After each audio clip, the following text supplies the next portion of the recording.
Sombra, parábola. Vosotros, los que leéis, aún estáis entre los vivos, pero yo, el que escribe, habré entrado hace mucho en la región de las sombras, pues en verdad ocurrirán muchas cosas, y se sabrán cosas secretas, y pasarán siglos antes de que los hombres vean este escrito, y cuando lo hayan visto, habrá quienes no crean en él, y otros dudarán, mas unos pocos habrá que encuentren razones para meditar frente a los caracteres aquí grabados con un estilo de hierro. El año había sido un año de terror y de sentimientos más intensos que el terror, pero los cuales no hay nombre sobre la tierra, pues habían ocurrido muchos prodigios y señales, y a lo lejos y en todas partes, sobre el mar y la tierra, se extendían las negras alas de la peste. Para aquellos versados en la ciencia de las estrellas, los cielos revelaban una faz siniestra, y para mí, el griego Oinos, entre otros, era evidente que ya había llegado la alternación de aquel año 794, en el cual, a la entrada de Aries, al planeta Júpiter queda una conjunción en el anillo rojo del terrible Saturno. Si mucho no me equivoco, el especial espíritu del cielo no solo se manifestaba en el globo físico de la Tierra, sino en las almas, en la imaginación y en las meditaciones de la humanidad.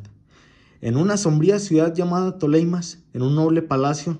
nos hallábamos una noche 7 de nosotros frente a los frascos del rojo vino de Chios,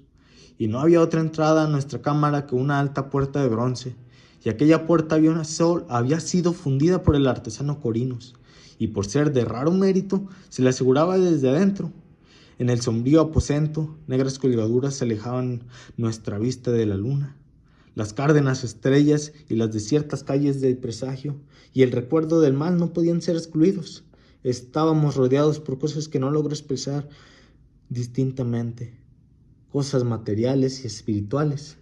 La pesadez de la atmósfera, un sentimiento de sofocación, de ansiedad y por sobre todo, ese terrible estado de existencia que alcanzan los seres nerviosos cuando los sentidos están agudamente vivos y despiertos. Mientras las facultades yacen amodorradas, un peso muerto nos agobiaba, caía sobre los cuerpos, los muebles, los vasos en que veíamos. Todo lo que nos rodeaba cedía a la depresión y se hundía. Todo menos las llamas de las 7 lámparas de hierro que iluminaban nuestra orgía, alzándose en altas y esbeltas líneas de luz. Continuaban ardiendo, pálidas e inmóviles, y en el espejo que su brillo engendraba la redonda mesa de ébano a la cual nos sentábamos, cada uno veía la palidez de su propio rostro y el inquieto resplandor de las abatidas miradas de sus compañeros. Y sin embargo, reíamos y nos alegrábamos a nuestro modo, y cantábamos las canciones de Anaceronte, y bebíamos copiosamente, aunque el purpúreo vino nos rodeaba de la sangre, nos recordaba la sangre, porque en aquella cámara había otro de nosotros, en la persona del joven Zoilo, muerto y amortajado, ya se tendido cuán largo era. Genio y demonio de la escena, ¡ay!, no participaba en nuestro regocijo, pero su rostro, convulsionado por la plaga, y sus ojos, donde la muerte solo había apagado a medias el fuego de la pestilencia, parecían interesarse en nuestra alegría, como quizá los muertos se interesan en la alegría de los que van a morir. Mas aunque yo, Oinos, sentía que los ojos del muerto estaban fijos en mí, me obligaba a no percibir la amargura de su expresión, y mientras contemplaba fijamente las profundidades del espejo de ébano, cantaba en voz alta y sonora las canciones del hijo de Teos. Poco a poco, sin embargo, mis canciones fueron callando sus ecos, perdiéndose entre las tenebrosas colgaduras de la cámara. Se debilitaron hasta volverse inaudibles, se apagaron del todo, y aquí, de aquellas tenebrosas colgaduras, donde se perdían los sonidos de la canción. Se desprendió una profunda e indefinida sombra, como la que la luna, cuando está baja, podría extraer el cuerpo de un hombre, pero esta no era la sombra de un hombre o de un dios, ni de ninguna cosa familiar. Y después de temblar un instante entre las colgaduras del aposento, quedó, por fin, apenas vista sobre la superficie de la puesta de bronce. Mas la sombra era vaga, informe, indefinida, y no era la sombra de un hombre o de un dios, ni de un dios de Grecia, ni de un dios de Caldea, ni de un dios egipcio. Y la sombra se detuvo en la entrada de bronce bajo el arco del entablamento de la puerta, y sin moverse, sin decir una palabra, permaneció inmóvil.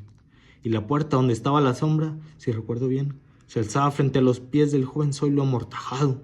Mas nosotros, los 7 allí congregados, al ver cómo la sombra avanzaba desde las colgaduras, no nos atrevimos a contemplarla de lleno, sino que bajamos los ojos y miramos fijamente a las profundidades del espejo de ébano, Y al final yo, oínos, hablando en una voz muy baja, pregunté a la sombra cuál era su morada y su nombre. Y la sombra contestó, yo soy Sombra, y mi morada está al lado de las catacumbres de Toleimas, cerca de las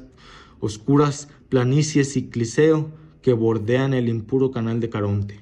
Y entonces los 7 nos levantamos llenos de horror y permanecimos de pie temblando, estremecidos, pálidos, porque el tono de la voz de la sombra no era el tono de un solo ser, sino de una multitud de seres,